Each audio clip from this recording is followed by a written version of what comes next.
Warahmatullahi wabarakatuh. Selamat siang,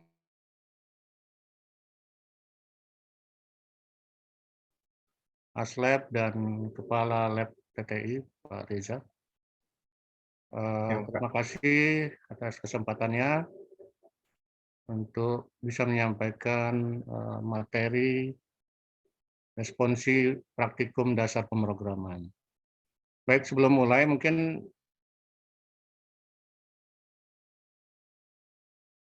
mohon maaf lahir batin ya bagi semuanya. Oke, saya mulai saja ya mungkin dari modul praktikum yang diberikan. Saya bisa langsung share screen, Pak Reza? Bisa Pak, sudah di-enable. Sudah ya?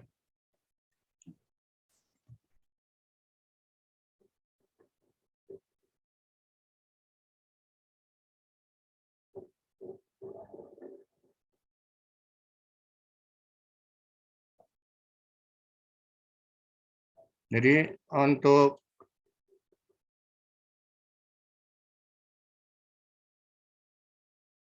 13 Mei 2022 jam 11 sampai selesai pelaksanaannya. Di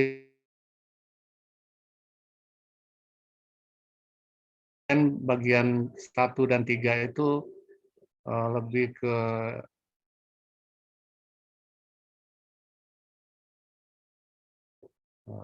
aslab nanti ya.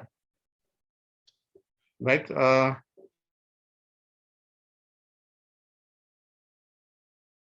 dari bahasa pemrograman C++ ya, yang sudah kita pelajari di kelas, mulai dari pengenalan C++ sampai dengan materi terakhir yang diberikan itu adalah array. Nah, untuk C++ itu sudah dilaksanakan teorinya sampai dengan array. Sedangkan untuk Visual Basic itu belum dimulai di kelas Pak Reza. Mungkin minggu depan itu hari Senin masuk ke Visual Basic. Tapi nanti juga saya akan memberikan tambahan gitu ya untuk pengenalan Visual Basic dulu. Nah, jadi praktikum dasar pemrograman ini nanti ada C++ dan Visual Basic. C++ yang digunakan adalah Dev C++ untuk softwarenya. Kemudian Visual Basic itu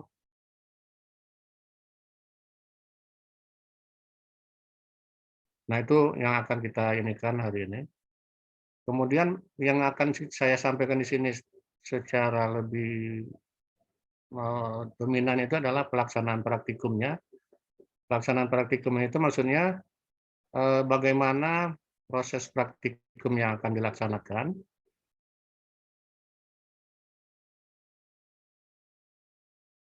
kan program, kemudian bagaimana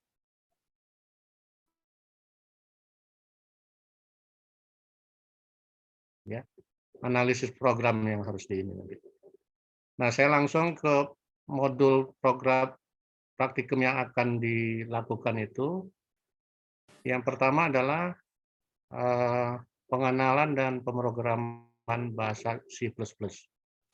Ini mungkin teori sudah pernah dapat di kelas, tapi Anda bisa baca lagi, perhatikan. Di sini sudah disiapkan oleh Lab PTI. Ada teori dasar pemrograman dan programmer. Seperti yang kita ketahui,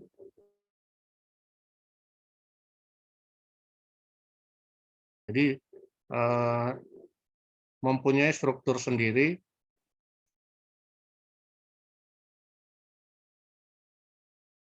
teori ya. Ada preposisi namanya include, kemudian ada main program, diawali dengan kurung kurawal buka dan tutup. Nah, itu akan dicoba nanti prakteknya, pemrogramannya menggunakan Dev C++. Nah, ini ada modulnya di sini, ada modul 1 itu ya umum ya, dasar dari C++. Kemudian percobaannya itu ada percobaan modul 1, percobaan 1, kemudian yang materi berikutnya adalah pengulangan ya, looping,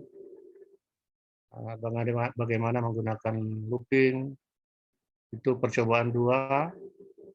Kemudian percobaan 3 itu membuat program menggunakan if ya. Nah, ini untuk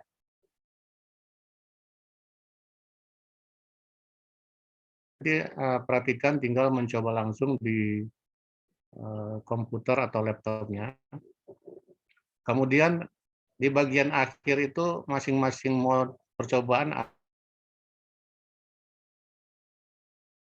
dokumentasi gambar screenshot ya, gambar screenshot hasil dari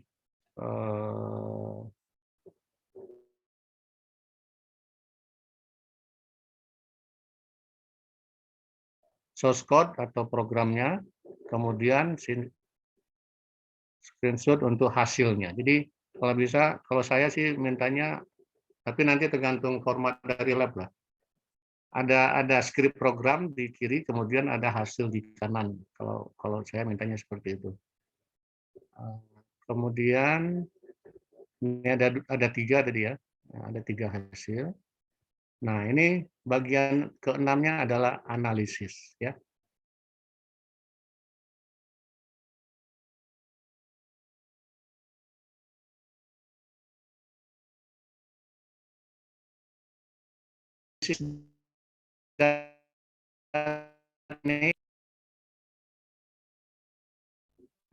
Ya. Misalkan untuk menampilkan teks di layar itu perintahnya itu di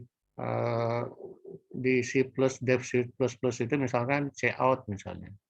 Nah, itu bisa jadi analisis nanti bahwa untuk menampilkan teks di layar, mencetak teks di layar bisa pakai cout atau print.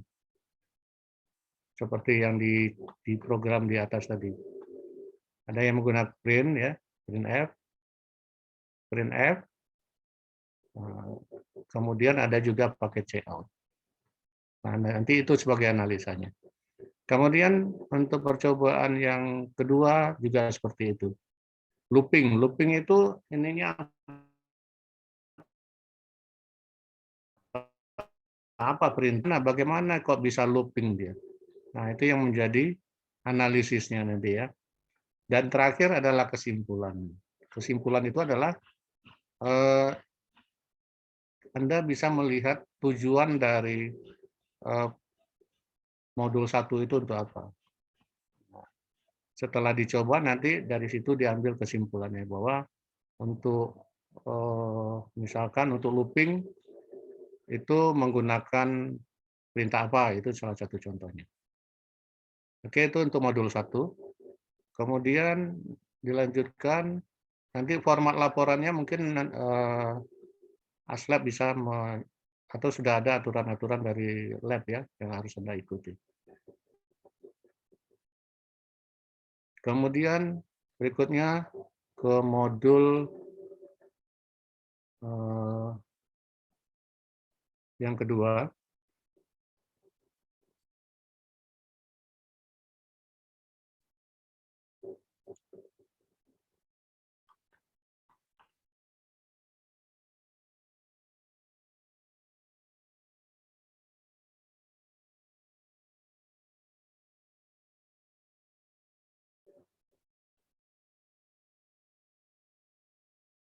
Array ya, array. Array itu suatu struktur yang terdiri dari jumlah elemen yang memiliki data, ya, memiliki tipe data yang sama. Elemen array tersusun secara sekuensial dalam memori komputer. Array dapat berupa 1 dimensi, 2 dimensi, 3 dimensi, ataupun banyak dimensi atau multidimensi. Nah, biasanya tipe data array ini dipakai untuk matrik misalnya, ya. Matrik berapa kali berapa, ya. Nah, contoh data array satu dimensi ini, misalkan di elemen ke 0 ada 10 data array yang akan kita ini, data 0 sampai 9. Nah, kita menyediakan dulu alokasi data ya untuk array itu. Nah, alokasi datanya itu ada 10 alokasi, 10 kotak lah istilahnya. Nah, nanti masing-masing kotak itu diberi angka atau nilai ya. Nah, array 1, 2, 3, array 0 ya, array 1, 3, 4 dan seterusnya. Nah, bentuk umumnya itu adalah tipe data, kemudian nama array, kemudian dalam kurung kotak itu ada N ya. N itu jumlah dari array yang akan kita masukkan datanya itu. Berikutnya array 2 dimensi.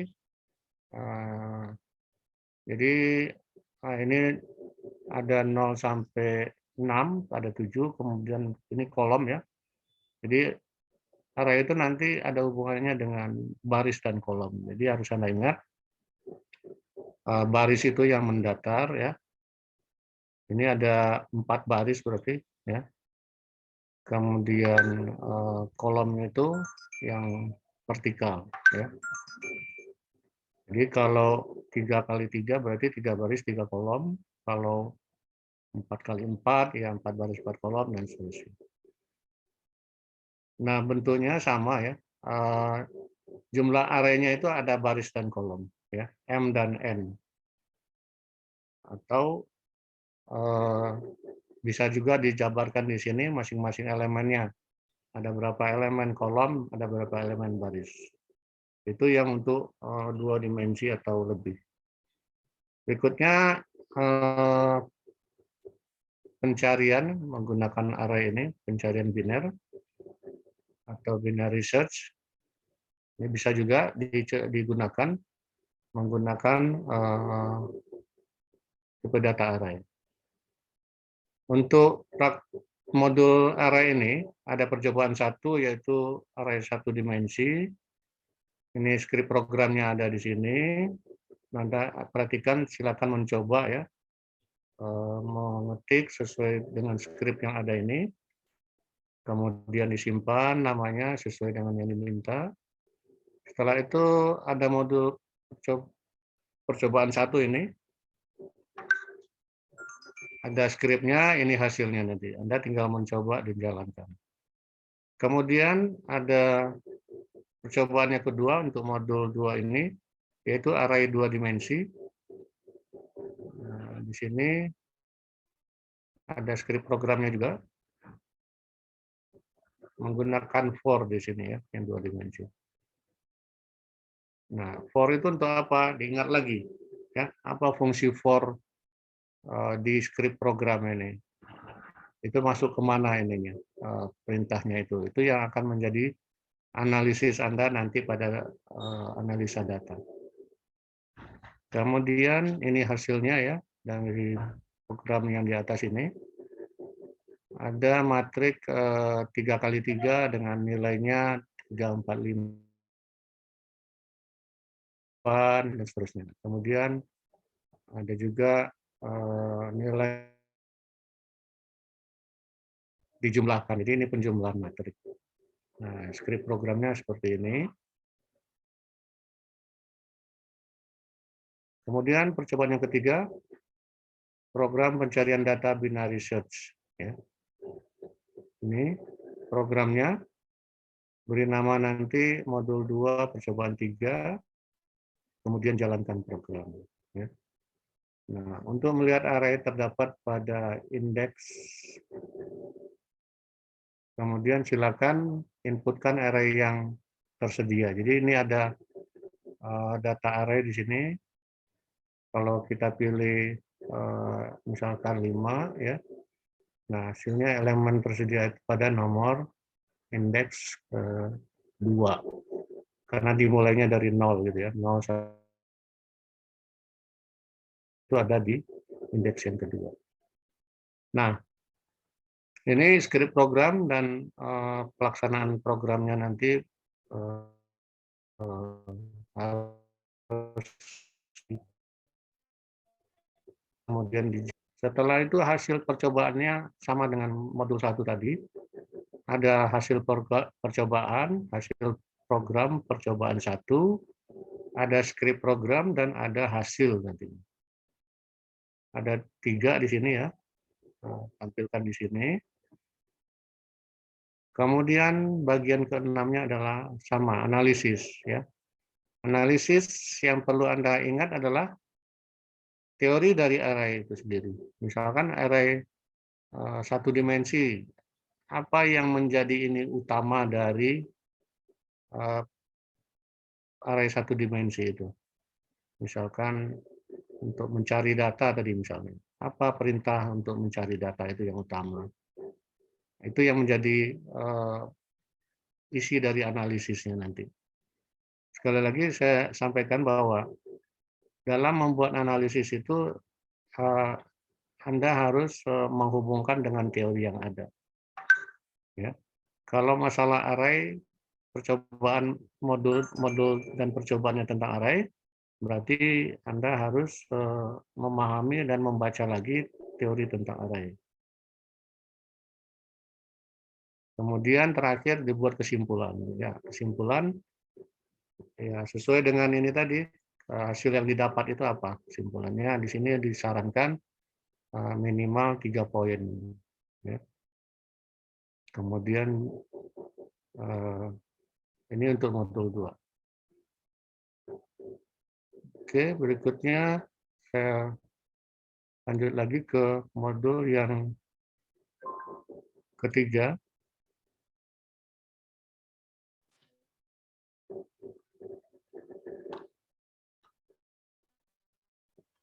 Ketiga itu masih tentang C++, tapi ini sudah semacam aplikasi ya, aplikasi dari pemrograman C++, yaitu membuat daftar menu ya. Menu itu bisa menu makanan, minuman, atau yang lain-lain. Pokoknya ada list menunya. Nanti kita tinggal pilih. Kita mau pilih apa gitu dari menu yang ada. Ya.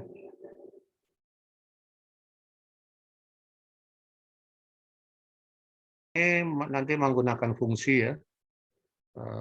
Sudah diketahui fungsi itu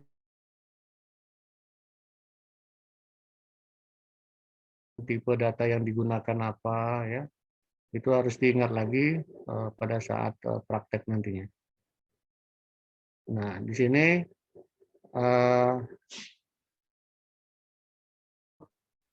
harus didefinisikan dulu nama fungsinya, tipe data yang dibuat, dan atau dihasilkan oleh fungsi, kemudian daftar parameter yang menyatakan data yang diperlukan oleh fungsi, dan keempat, satu atau lebih instruksi yang melakukan perhitungan. Nah, contohnya di sini ada ya, aturan membuat fungsi itu, nama fungsi ya, kemudian argumennya apa. Dalam kurung berawal itu ada pernyataan atau perintah ya, perintah 1, perintah 2 gitu ya, dan seterusnya. Nah, langkah-langkah percobaannya di sini ada script program yang sudah disiapkan oleh lab.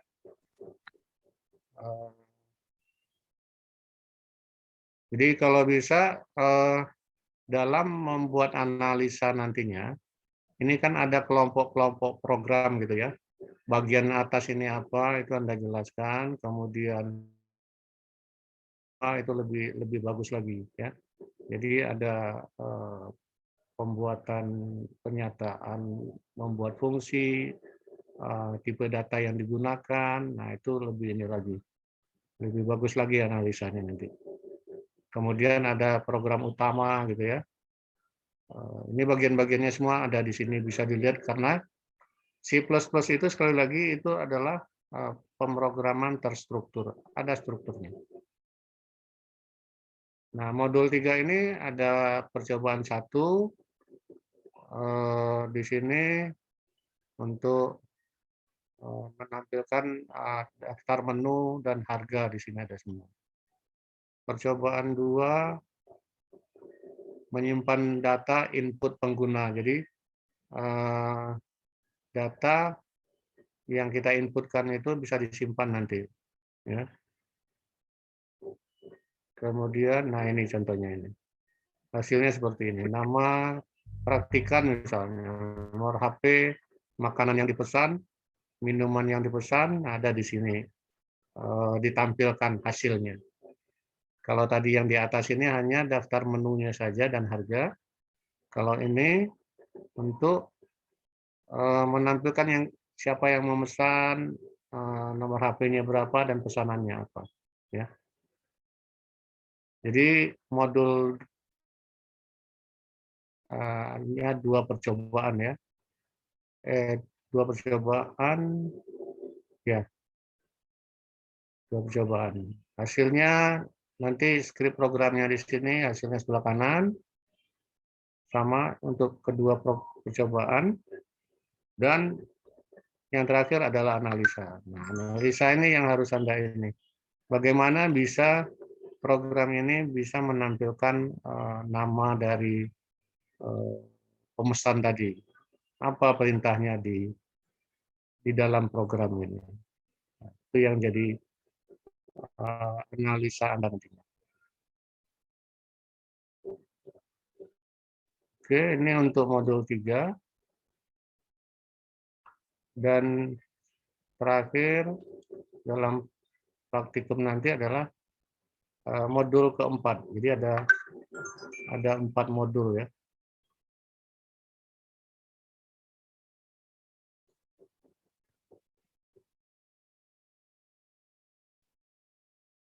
Nah, di sini yang keempat itu adalah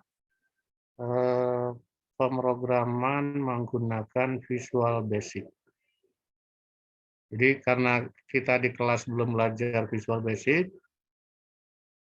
ini sebagai awal dibaca saja dulu, ya, teori dari yang ada di modul ini. Nanti mudah-mudahan hari Senin bisa kita masuk ke VB. Di sini juga sudah ada langkah-langkah untuk bagaimana menggunakan Visual Basic ya. Jadi yang perlu dipahami di sini, Visual Basic ini adalah pemrograman berorientasi objek. Berbeda dengan C++. Kalau C++ tadi itu pemrogram terstruktur, semua skrip programnya kita tulis, kita buat sesuai dengan struktur yang ada. Dan perintah-perintah programnya apa saja itu kita buat sesuai yang ada. Sedangkan Visual Basic itu ada objeknya, ya. Pemrograman berorientasi objek. Jadi biasanya Visual Basic ini digunakan untuk membuat form ya atau interface bagi program-program lain. Visual Basic itu terdiri dari form ya, ada form. Form itu kalau kita artikan itu kan formulir. Formulir, jadi kita membuat di form itu, di lembar-lembar formulir itu bisa kita buat nanti tulisan yang diambil dari objek label. Kemudian ada objek teks ya dan lain-lainnya. Bisa dilihat di sini nanti. Nah, bagaimana menggunakan VB? Di sini kalkulator ininya ya, percobaan pertama. Nah, ini memulai VB, kemudian ini adalah tampilan project dan form ya. Jadi kalau kita buka aplikasi VB, kemudian pilih standar exe, dia akan masuk ke sini. Nah, ini menu tampilan VB-nya yang semuanya. Sedangkan yang di tengah ini adalah form-nya. Form-nya ini adalah tempat kita menempatkan objek-objek yang kita inginkan. Di sebelah kiri ini ada objek ya. ada objek label ya. Label itu untuk tulisan. Jadi kita bisa membuat tulisan langsung di program VB ini ya, tanpa kita buat skripnya. Kita ambil label yang ada A itu label, kemudian misalkan untuk kita anggap aja contoh biodata misalnya. Biodata isinya itu nama dan alamat saja misalnya. Itu kan ada dua ini. Biasanya kalau kita buat manual, nama, kemudian titik dua, kemudian ada titik-titik gitu kan untuk mengisi namanya. Alamat, titik dua, kemudian titik-titik untuk alamatnya. Nah, dalam VB ini nanti nama itu sendiri diambil dari label, kemudian untuk ininya, namanya itu sendiri itu bisa diinputkan pada saat program dijalankan, itu dengan text box. Jadi ada label dan text box. Kemudian ada command button. Command button itu untuk perintah untuk menjalankan, mengeksekusi form ini. Ya.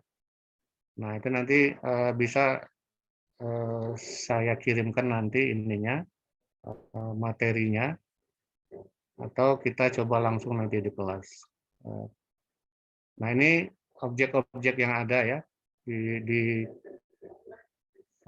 Visual Basic, yaitu toolbox namanya. Kalau saya nyebutnya objek, ini toolbox ya, ada label, ada frame, ada checkbox, ada text box, command button, option button, dan seterusnya. Nah, ini misalnya ini. Ini yang bagian kiri ini ada label semua. Label itu untuk keterangannya, misalkan nama, alamat, nomor telepon, atau kalau di sini bilangan 1, bilangan 2, bilangan 3. Sedangkan yang putih ini text box yang akan diinputkan pada saat program dijalankan. Ya. Kemudian ada di bawahnya command button. Command button ini kalau kita eksekusi, misalkan penjumlahan misalnya. Ini bilangan 1, bilangan 2, ini hasil. Kalau di sini kita buat penjumlahan, berarti ini tambah. Berarti text box 1, text box 2 ditambahkan oleh command button ini. Hasilnya akan muncul di text box 3. Ya. Nah, ini cara merubah properti ya. Jadi di VB ini properti dari label text box ini bisa diubah-ubah di properti ini ya. Untuk mengganti teksnya itu di caption ya kalau label. Kemudian ini contohnya bilangan 1, kalau tadi di atas kan hanya label 1, label 2, label 3. Nah, ini sudah diganti dengan caption itu tadi. Jadi bilangan 1, bilangan 2, dan hasil. Nah, kemudian di command button itu dimasukkan perintahnya apa? Penjumlakan. Jadi yang dijumlahkan itu adalah isi dari text box ini. Jadi untuk awal mungkin bisa dibaca aja, ini akan kirimkan ya.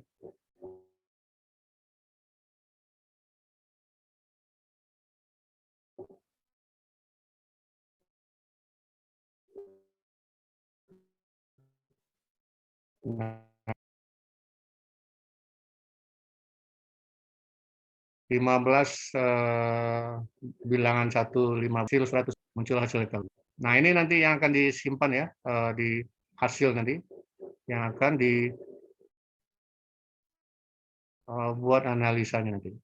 Kemudian ini ada akses ya untuk menyimpan data.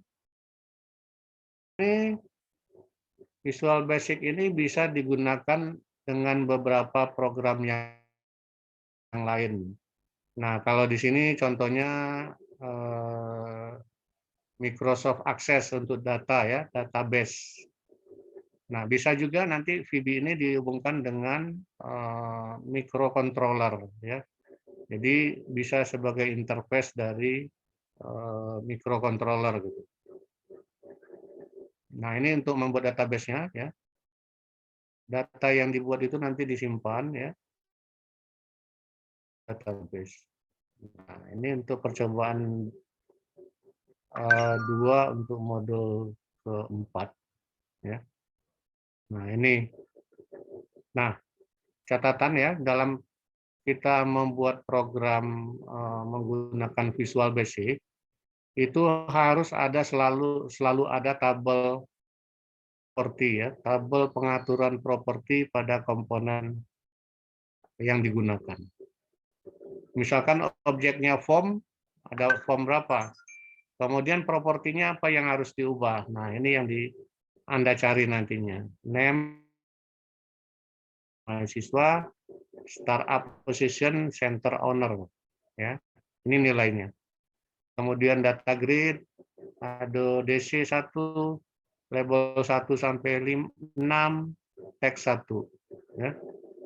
Ini semuanya harus ada di dalam tabel properti. Setiap label, setiap objek yang kita gunakan harus ada properti dan nilainya. Itu supaya memudahkan kita dalam mengecek programnya nanti. Ya. Kemudian masukkan script program.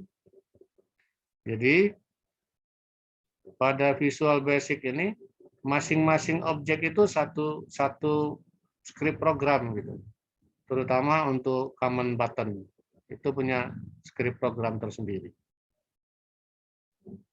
Ini semuanya udah ada, nanti tinggal dicoba ya. Yang perlu dilihat di sini ini yang paling atas itu untuk common button tambah. Kemudian yang ke ini unsub udah, kemudian private sub-nya ada lagi private sub ya, untuk bersih, untuk aktif ya. Nah, ini masing-masingnya sudah ada ininya. Tinggal diklik aja di objek yang kita inginkan, dia masuk ke situ. Kemudian simpan. Nah, hasilnya seperti ini. Dengan memasukkan datanya itu tadi dari VB, datanya itu nanti akan tersimpan di database. Ya. Kemudian data screenshot program. Jadi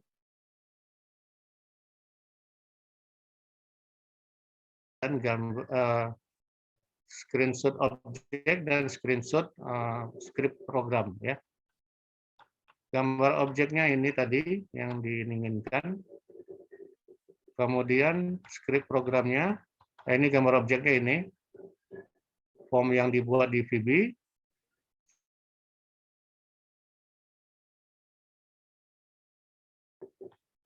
Nah, itu yang akan dibuat di hasil ini nanti. Ada gambar objek, form, ada script program.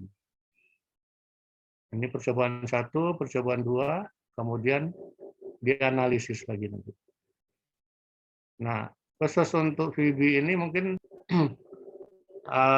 kita ini dulu di kelas ya, baru nanti prakteknya. Karena untuk VB di modul keempat nanti. Nah, itu kira-kira modul praktikum dasar pemrograman ya, ada 4. 1, 2, 3 itu C++, dan keempat adalah Visual Basic. Kira-kira itu materi yang akan dipraktekkan nanti. Yang mau bertanya silakan. Ada ini tanya jawab, Pak Reza?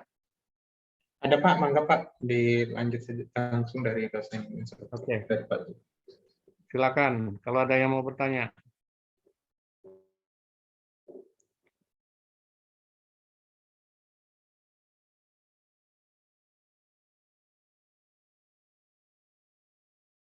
Untuk Nanti dari recordnya. oh, dari recordnya.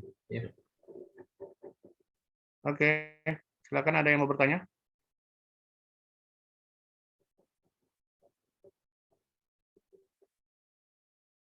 Halo.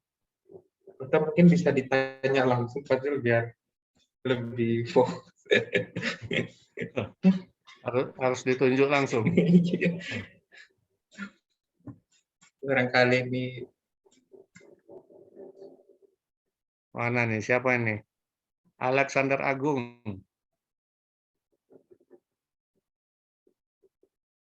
Alexander Agung, monitor. Hadir, Pak. Hadir. Ada yang mau ditanyakan? Mungkin izin bertanya, Pak. Untuk pelaksanaan praktikumnya di rumah masing-masing, Pak, atau bagaimana?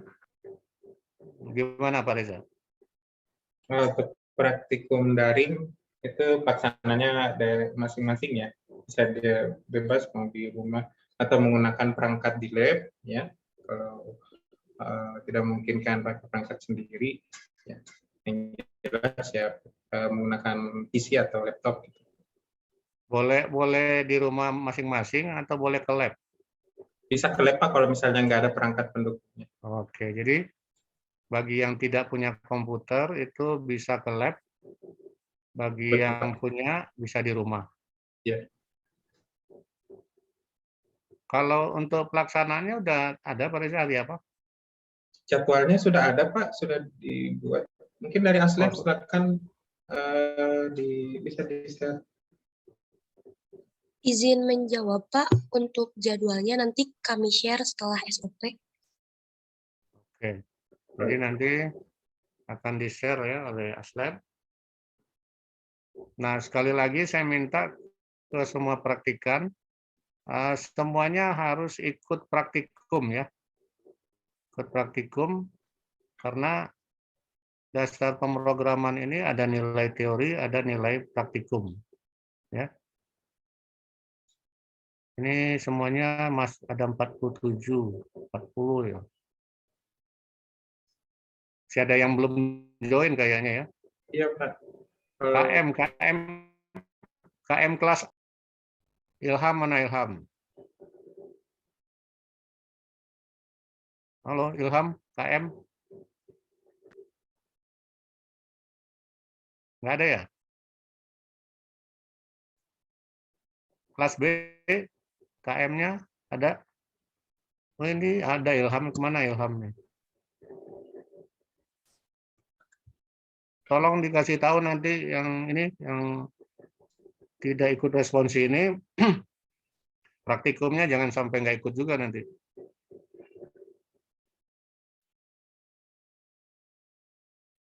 Oke, nggak ada lagi pertanyaan? Kalau tidak ada, mungkin dari saya sudah cukup, Pak Reza. Oh iya, baik Pak. Jadi untuk kegiatan responsi,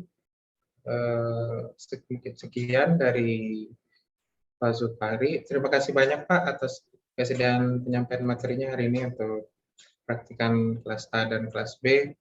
Semoga dapat menjadi modal pemahaman teori, nantinya pelaksanaan praktikum, ya nanti lebih jelasnya juga dari sisi praktiknya nanti akan dilanjutkan pada saat pelaksanaan praktikum Pak Zul di lab dengan asisten. Sama-sama.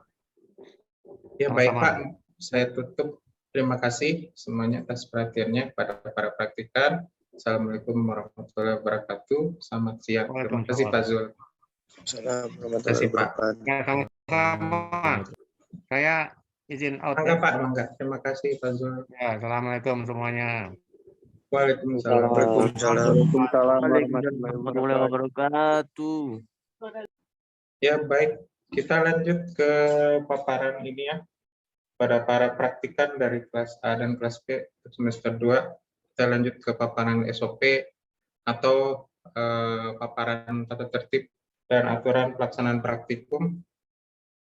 Silakan dari tim asisten untuk dimulai ya. Assalamualaikum warahmatullahi wabarakatuh. Saya perwakilan dari Asisten Laboratorium Teknik Telekomunikasi dan Informasi, izin meng-share screen untuk pemaparan standar operasional praktikum dasar pemrograman.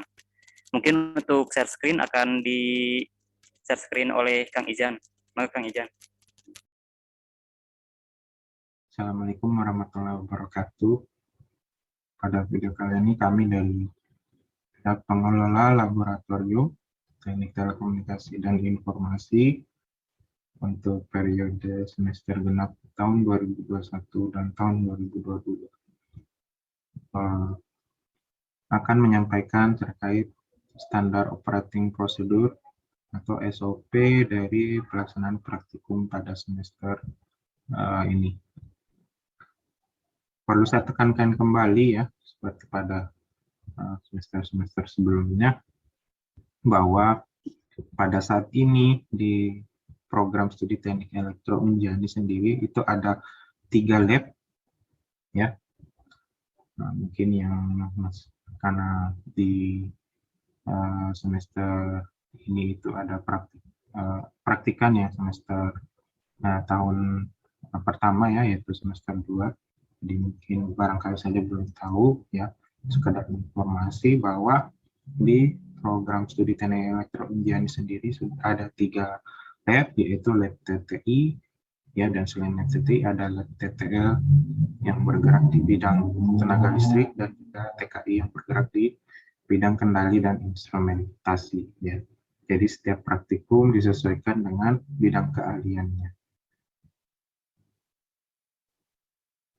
Nah, jadi karena ada 3 lab, masing-masing lab punya SOP yang menyesuaikan dengan pengelola lab saat ini ya. Jadi belum tentu sama ya. Setiap lab punya kebijakan yang bisa saja berbeda-beda ya. Untuk SOP yang akan disampaikan pada video kali ini adalah SOP yang diterapkan oleh lab TTI sendiri ya. Jadi tolong di-mindsetkan seperti itu. Jadi SOP untuk masing-masing lab itu belum tentu sama. Dan tentunya SOP yang kami paparkan di sini juga sudah dikoordinasikan dengan pihak KBK dari program studi teknik elektro Unjani, yaitu KBK TTI ya, yang mumpuni dari bidang keahlian teknik telekomunikasi dan informasi itu sendiri. Oke, baik, langsung saja sebelum masuk ke paparan tata tertib dan juga aturan pelaksanaan praktikum, mungkin di sini saya akan menjelaskan sedikit alur pelaksanaan praktikum di lab TTI untuk semester ini.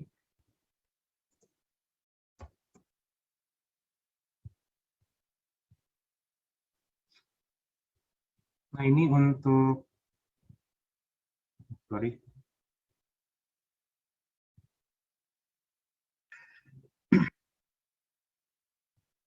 Nah, jadi ini untuk tahapan pelaksanaan praktikum ya. Jadi untuk ada beberapa tahap ya untuk pelaksanaan praktikum pada semester genap 2021-2022. Nah, jadi untuk tahapan pertama yang pastinya adalah melakukan pendaftaran. Ini sudah dibuka dari minggu ke-7 perkuliahan ya, atau seminggu sebelum tes kemarin. Ini sudah di-share. Jadi harusnya yang hadir pada saat pelaksanaan paparan SOP ini sudah melakukan pendaftaran ya. Nah, di mana pada saat pendaftaran itu juga selain mengisi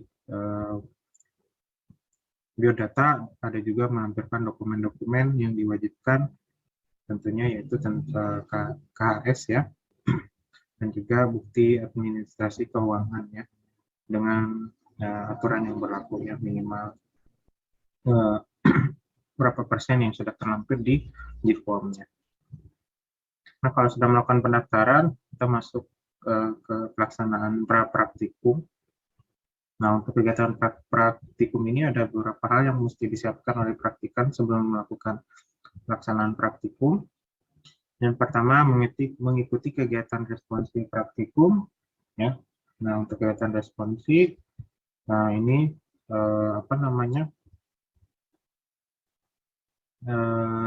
akan disampaikan oleh dosen instruktur dari masing-masing praktikum ya, di mana dosen instruktur sendiri itu adalah dosen yang mengajar dari mata kuliah praktikum tersebut ya.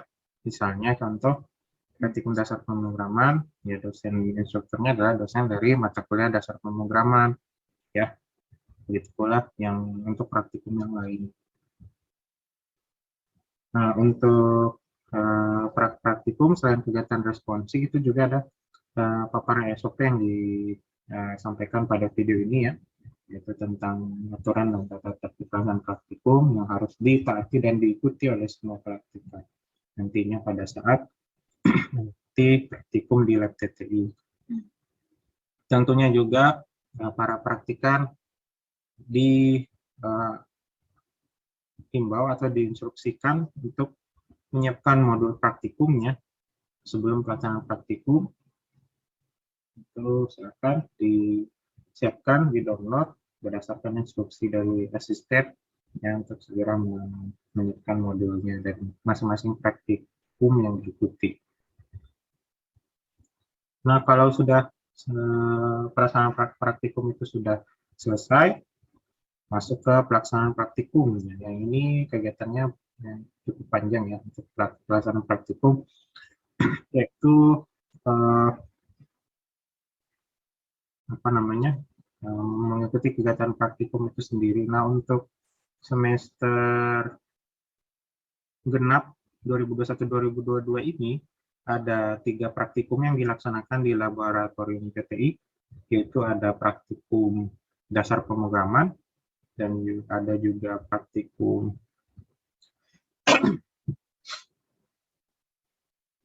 antena dan transmisi dan juga praktikum sistem komunikasi. Nah, di sini mungkin saya akan jelaskan sedikit juga detail dari metode pelaksanaan praktikum. Yang pertama untuk dasar pemrograman, di sini ada 4 kelas ya, dari kelas A sampai kelas D, dan semua kelas tersebut untuk metode pelaksanaan praktikumnya itu adalah dilakukan secara daring.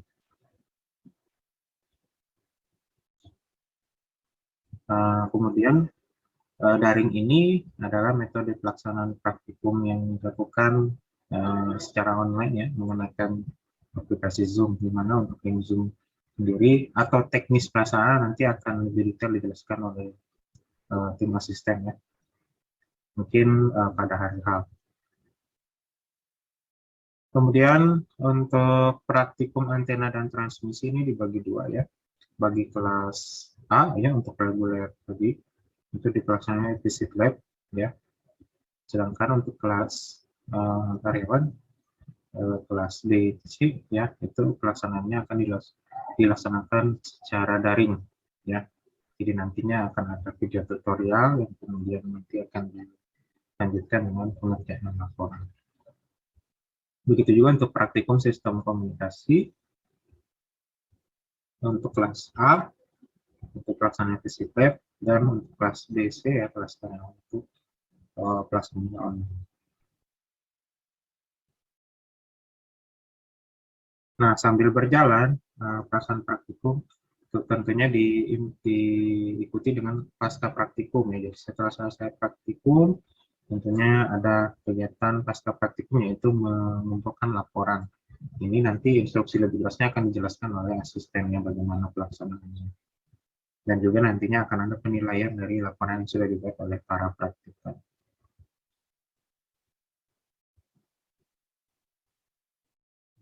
Ya, mungkin itu saja yang bisa disampaikan untuk pada bagian awal dari paparan SOP ya. Detailnya nanti dilanjutkan oleh asisten bagaimana tertib dan aturannya. Dengan ini saya ucapkan selamat datang pada para praktikan. Semoga praktikumnya berjalan lancar selama pelaksanaan praktikum dari awal hingga selesai. Ya, silakan aturan yang sudah ditetapkan diikuti. Kalau tidak diikuti, pastinya akan ada penalti. Ya, saya cukupkan untuk paparan dari saya serahkan kepada tim asisten untuk melanjutkan penjelasan dari standar operating procedure. Terima kasih. Wassalamualaikum warahmatullahi wabarakatuh. Baik, terima kasih Pak Reja. Selanjutnya, di sini kami akan memaparkan mengenai SOP Laboratorium Teknik Telekomunikasi TTI semester genap 2021-2022, di mana SOP ini harus diperhatikan oleh praktikan sebelum memulai praktikum. Baik, kita mulai saja. Pertama itu ada poin A, persyaratan pendaftaran praktikum dan kelengkapan praktikum. Setiap praktikan diwajibkan melakukan pendaftaran melalui Google Form yang disediakan oleh pihak pengelola lab TTI dengan mengisi data pada form serta melampirkan bukti KRS dan juga bukti administrasi pembayaran biaya kuliah minimal 20% sudah lunas. Jadi pada Google Form ini teman-teman praktikan harus melampirkan bukti KRS dan juga bukti administrasi pembayaran biaya kuliah minimal 20%. Setelah persyaratan pada Google Form sudah diisi, praktikan harus menyiapkan beberapa sebelum memulai praktikum. Poin A ada modul praktikum, di mana nanti modul ini akan dikirim di LMS. Praktikan harus mempelajari modul praktikum sebelum praktikum dimulai. Yang poin B-nya buku catatan, poin C alat tulis dan kalkulator atau alat elektronik lain seperti smartphone, tablet, netbook. Poin C ini segala sesuatu yang menunjang untuk praktikan melakukan praktikum. Poin D-nya khusus untuk praktikum yang pelaksanaannya secara daring atau remote, diwajibkan mempersiapkan satu perangkat yang akan digunakan untuk melaksanakan praktikum tatap muka seperti laptop, smartphone, dan lain-lain. Untuk platform pelaksanaan praktikum tatap muka akan menggunakan aplikasi Zoom atau Google Meet. Poin B, pelaksanaan dan tata tertib praktikum atau sebelum praktikum. Sebelum melaksanakan praktikum sesuai jadwal, praktikan harus mengikuti responsi di lab TTI dan mempersiapkan diri dengan pertama, mengikuti kegiatan responsi praktikum yang dilaksanakan oleh dosen instruktur untuk masing-masing praktikum. Jadwal dan mekanisme pelaksanaan akan dikoordinasikan lebih lanjut kepada para praktikan oleh pengelola lab TTI. Poin keduanya, mengikuti kegiatan paparan standar operasi prosedur atau SOP oleh pihak pengelola lab TTI. Jadwal dan mekanisme juga akan dikoordinasikan lebih lanjut kepada praktikan. Poin ketiga, praktikan hendaknya hadir 10 menit sebelum praktikum dimulai. Poin keempat, praktikan yang datang terlambat tidak diberikan tambahan waktu praktikum. Jadi ketika praktikan nanti terlambat, diperbolehkan praktikum, hanya tidak ada tambahan waktu praktikum. Jadi waktu praktikum sesuai yang sudah ditentukan. Baik, yang kelima, laboratorium adalah tempat praktikum atau bekerja. Oleh karenanya, untuk praktikum yang bersifat visit lab selama di dalam laboratorium TTI, praktikan harus tertib, sopan, berpakaian rapi, bisa memakai kemeja untuk yang laki-laki, dan juga celana atau rok panjang bagi wanita. Lalu serta memakai sepatu. Untuk praktikum yang sifatnya daring atau remote, praktikan diwajibkan mengaktifkan kamera selama proses praktikum berlangsung. Yang keenam, saat praktikum visit lab, yang hanya diperbolehkan dibawa masuk ke tempat praktikum yaitu alat tulis, notebook, dan barang berharga lainnya seperti dompet dan alat komunikasi, jaket, tas, dan barang bawaan lainnya selain yang diperbolehkan masuk letakkan di tempat yang telah disediakan, dan keamanan sepenuhnya menjadi tanggung jawab praktikan. 8.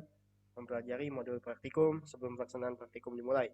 File modul praktikum dapat diakses di LMS mata kuliah praktikum yang bersangkutan. Lalu yang ke-9, praktikan tidak diperbolehkan mengikuti praktikum jika terdapat beberapa syarat. Jika tidak diperbolehkan mengikuti praktikum, akan ada beberapa poin yang harus diperhatikan. Kenapa tidak diperbolehkan? Poin A, tidak melakukan pendaftaran praktikum. Jadi sesuai sudah ditentukan di awal, harus mendaftar di Google Form yang sudah disediakan. Poin B, tidak memprogramkan mata kuliah praktikum pada KRS. Lalu yang poin C, tidak memenuhi ketentuan administrasi yang sudah ditentukan juga. Lalu poin D, datang terlambat lebih dari 45 menit. Jadi ketika datang terlambat lebih dari 45 menit, tidak diperbolehkan mengikuti praktikum. Lalu sini ada poin C, pelaksanaan praktikum. Selama pelaksanaan praktikum, praktikan harus memperhatikan hal-hal sebagai berikut. Pertama, praktikan diperbolehkan melaksanakan praktikum setelah melakukan pendaftaran dengan mengisi Google Form, serta melampirkan bukti dokumen KRS dan juga bukti administrasi keuangan. Lagi diingatkan bahwa teman-teman praktikan harus mengupload bukti KRS dan juga bukti administrasi keuangan. Sebenarnya praktikum dilaksanakan maksimal selama 125 menit, baik yang visit lab ataupun daring. Lalu yang ketiga, praktikan melakukan absensi pada LMS sesuai dengan jadwal praktikum. Perhatikan juga absensi harus selalu diisi di LMS yang sudah teman-teman praktikan pendaftaran praktikum sesuai praktikumnya.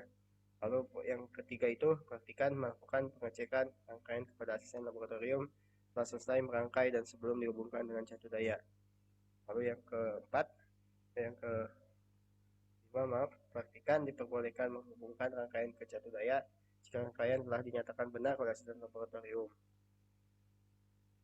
Saat pelaksanaan, bagi yang menggunakan hardware perangkat, harus selalu diperhatikan rangkaiannya apakah sudah sesuai atau belum sebelum ingin melakukan praktikumnya. Itu masih di poin pelaksanaan praktikum. Selanjutnya ada praktikan harus dapat memperoleh data dengan melakukan praktikum. Jika praktikan gagal mendapatkan data karena faktor alat dan bahan, harus segera melapor kepada asisten laboratorium agar segera diberikan pengganti atau perbaikan. Selanjutnya, selama praktikum, praktikan dilarang keras merokok, makan dan minum, membawa senjata tajam, membawa senjata api, dan juga membawa atau menggunakan nafja, serta tetap menjaga protokol kesehatan dengan memakai masker, mencuci tangan, serta menjaga jarak dengan praktikan lainnya. Lalu praktikan dilarang keras meninggalkan laboratorium tanpa seizin asisten laboratorium selama praktikum berlangsung, kecuali kamar kecil dengan durasi tidak lebih dari 7 menit. Lalu, setiap kondisi yang di luar kewajaran, praktikan harus berkoordinasi dengan asisten untuk diteruskan ke laboran atau ketua laboratorium jika diperlukan. Jika nanti praktikan mendapatkan kendala, bisa dikoordinasikan kepada asisten laboratorium. Nanti akan kami coba koordinasikan ke laboran ataupun ke ketua laboratorium jika diperlukan. Untuk poin D yaitu pasca praktikum, di mana yang pertama yaitu setelah selesai praktikum, praktikan meminta persetujuan terhadap data yang diperoleh selama praktikum kepada asisten. Yang kedua, setelah selesai praktikum, sebelum meninggalkan ruangan, praktikan harus A. Mengembalikan alat dan bahan praktikum yang dipinjam, B. Merapikan dan membersihkan meja dan kursi yang telah digunakan. Ketiga, mengembalikan semua material atau training dan alat ukur serta kabel-kabel secara hati-hati ke tempat semula. Yang keempat, praktikan yang gagal memperoleh data selama praktikum bukan dikarenakan faktor alat dan bahan. Harus segera melapor ke asisten laboratorium dan yang bersangkutan akan diberikan inhal setelah siklus praktikum reguler telah selesai. Yang kelima, praktikan harus menjaga ketertiban dan kebersihan pasca pelaksanaan praktikum. Dan yang terakhir, mengerjakan laporan praktikum sesuai dengan petunjuk atau panduan yang terlampir pada file modul. Untuk poin E, ketentuan lain dari pelaksanaan praktikum. Yang pertama, pastikan yang berhalangan hadir pada kegiatan praktikum sesuai dengan jadwal yang telah disampaikan oleh pengelola laboratorium wajib melaporkan ketidakhadiran lambat-lambatnya yaitu 1 jam sebelum waktu pelaksanaan praktikum dimulai dan akan diberikan jadwal baru untuk mengikuti kegiatan praktikum.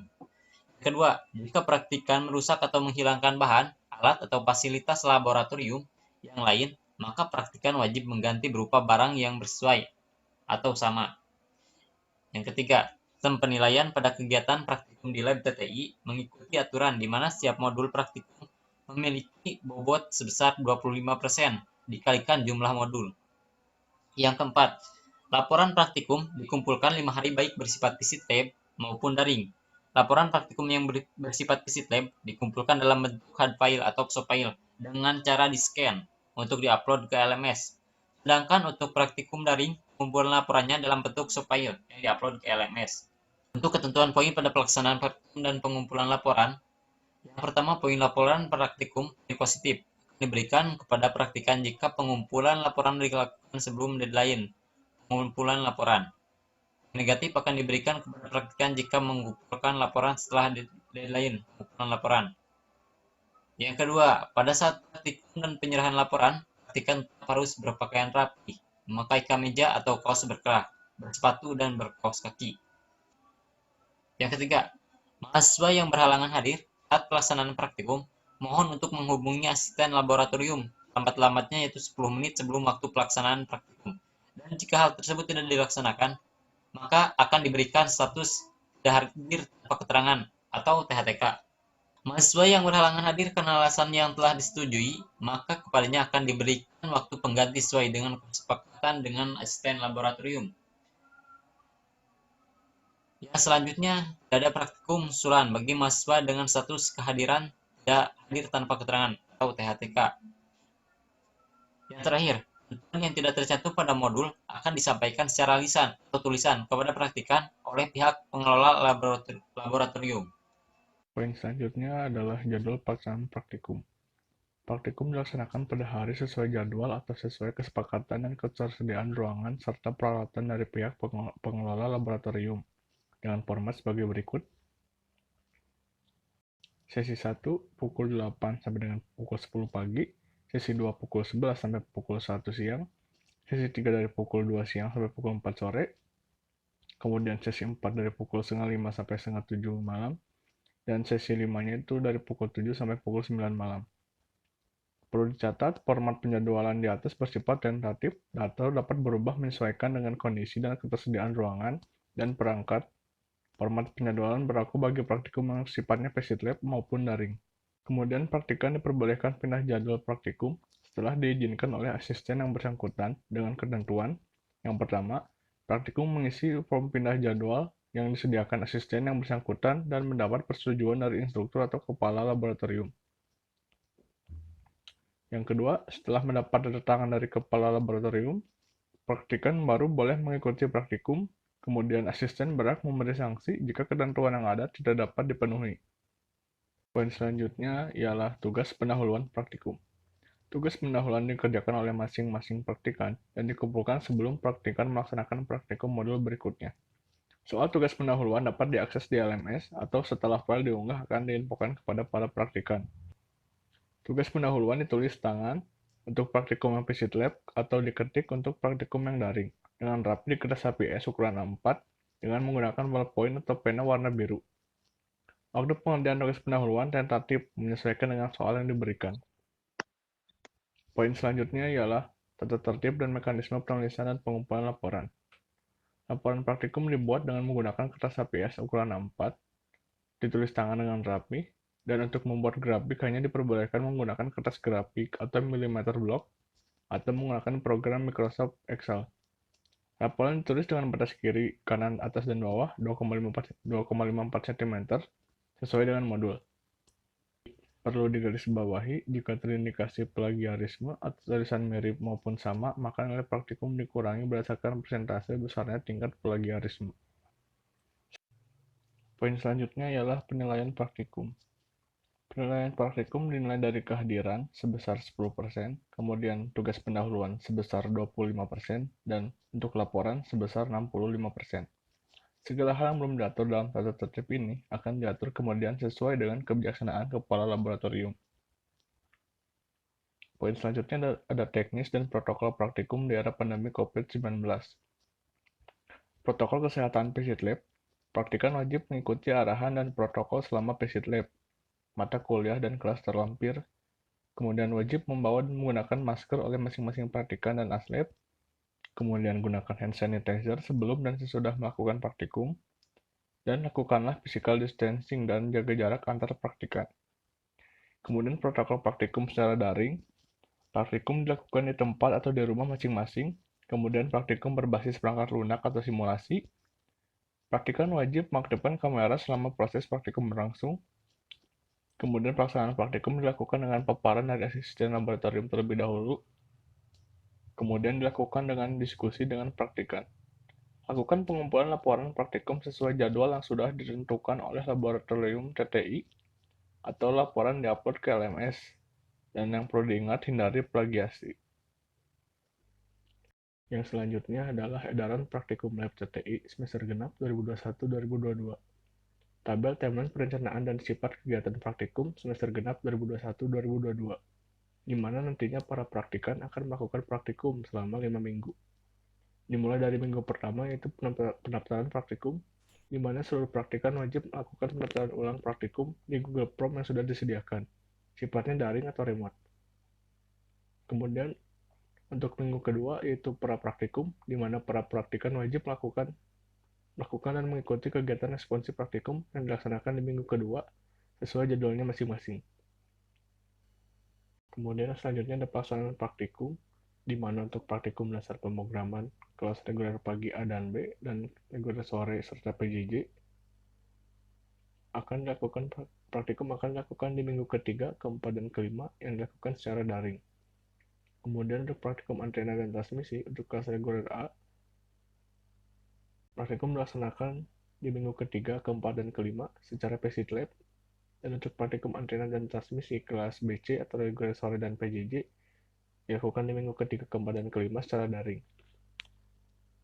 Kemudian praktikum sistem komunikasi kelas reguler A dilakukan secara Visit Lab, kemudian praktikum sistem komunikasi kelas BC atau reguler sore dan PJJ dilakukan secara daring. Kemudian ada pasca praktikum, di mana seluruh praktikan di minggu ketiga, keempat, dan kelima digunakan untuk pengumpulan laporan serta revisi laporan.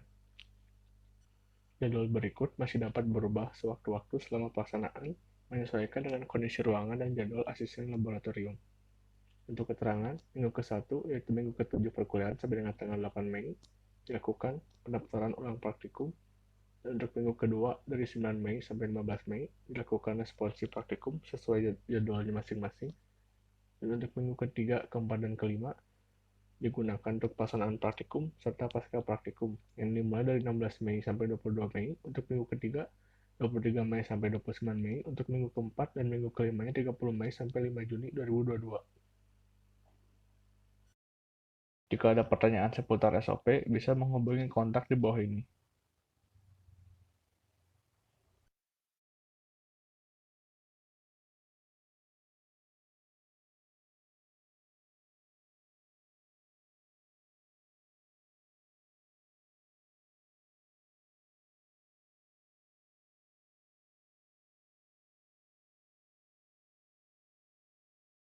Baik teman-teman, izinkan saya untuk share jadwal praktikum.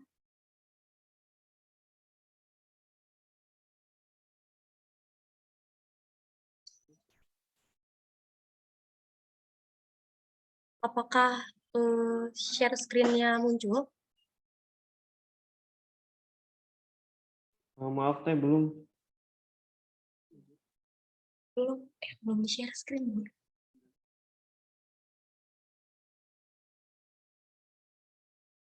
Bentar ya teman-teman.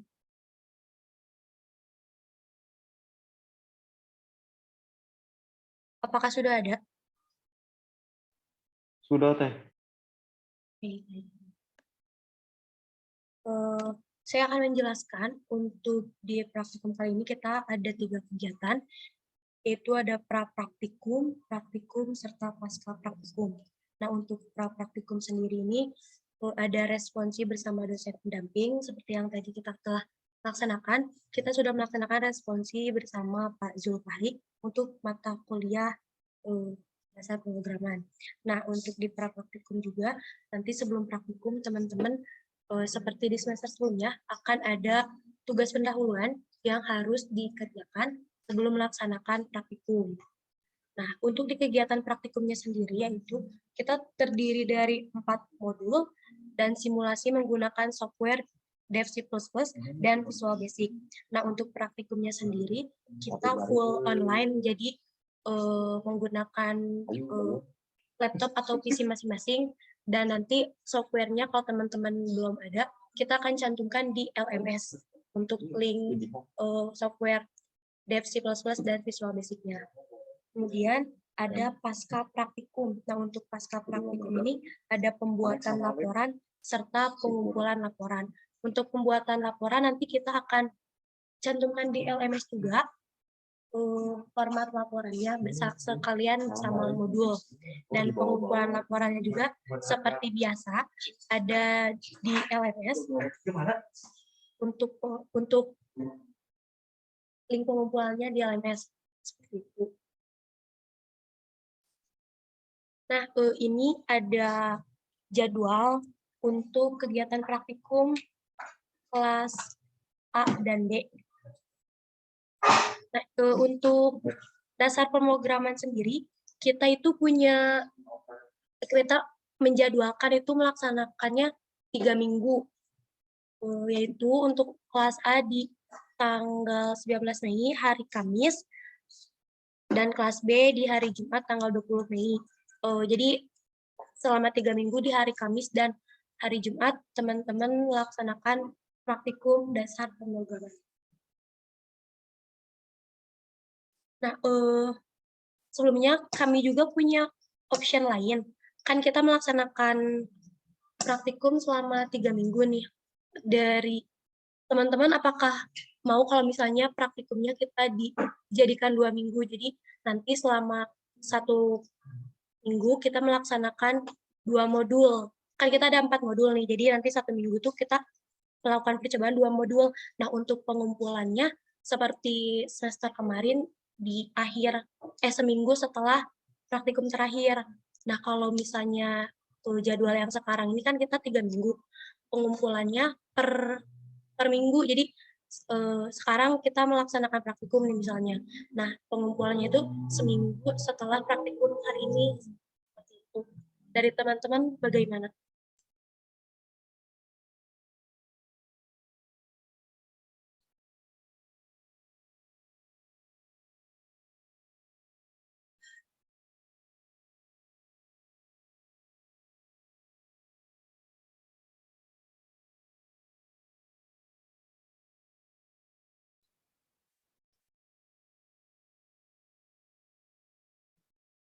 Oh, teman-teman, apakah suara saya terdengar? Dengar teh. Dengar teh. Nah, yaitu untuk jadwal praktikumnya gimana? Kita mau melaksanakan 3 minggu atau 2 minggu aja?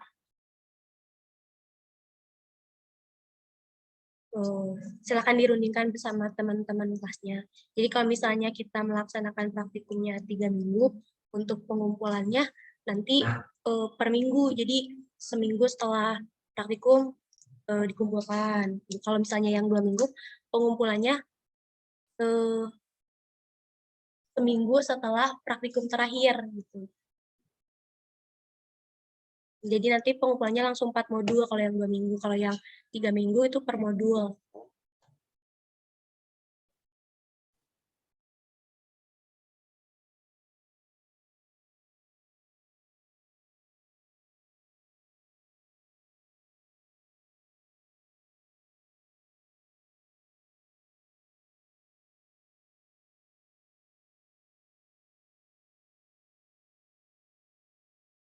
Izin bertanya teh.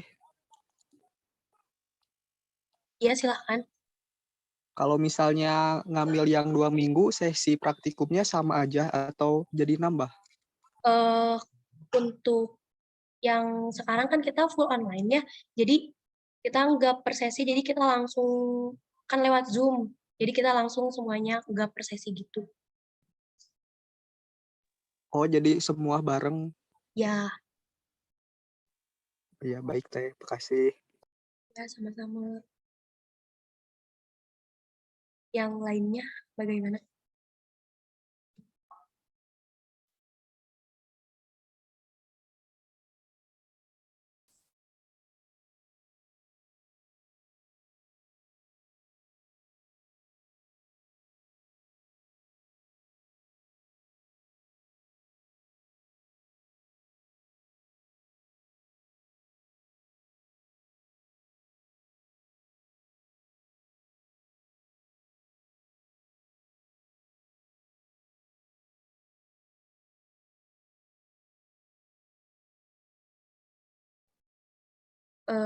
Mungkin kalau misalnya masih bingung, teman-teman boleh rundingin dulu sama teman kelasnya.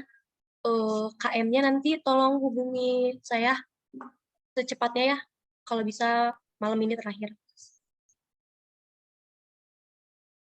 Apakah ada yang ingin ditanyakan sebelumnya?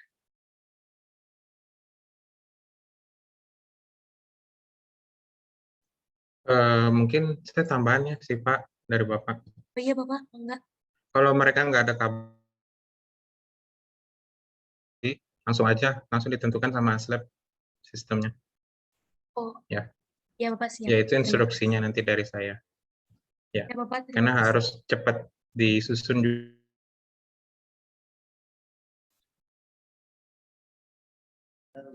Tambahan juga ya, ini sebentar, masukan sebentar ya. Buat praktikan, siapapun ya nanti yang berkunjung ke lab ya, misalnya mengumpulin laporan atau ada apa misalnya, jangan lupa prokesnya dijaga ya, karena masih suasana pandemi, lab juga masih menerapkan aturan prokes ya, meskipun visi lab ada, tapi tetap prokes dijaga ya, masker ya tetap digunakan.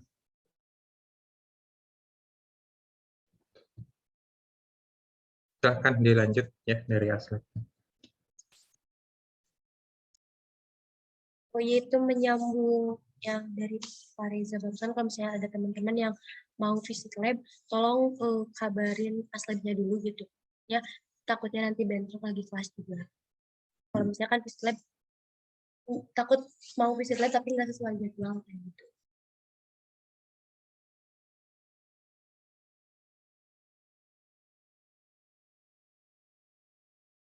Ya, silakan teman-teman, apakah ada yang ingin tanyakan lagi?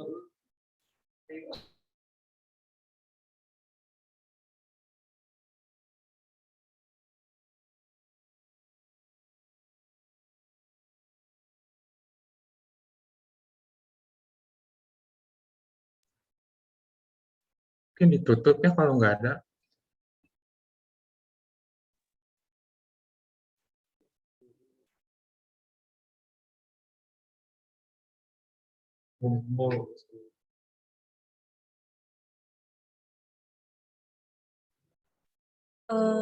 Baik, kalau misalnya tidak ada pertanyaan lagi, cukup sekian dari kami. Kalau misalnya nanti ada pertanyaan lanjutan, boleh dikontak Aslabnya gitu. Mohon maaf kalau ada kesalahan. Wassalamualaikum warahmatullahi wabarakatuh. Waalaikumsalam. Waalaikumsalam warahmatullahi wabarakatuh.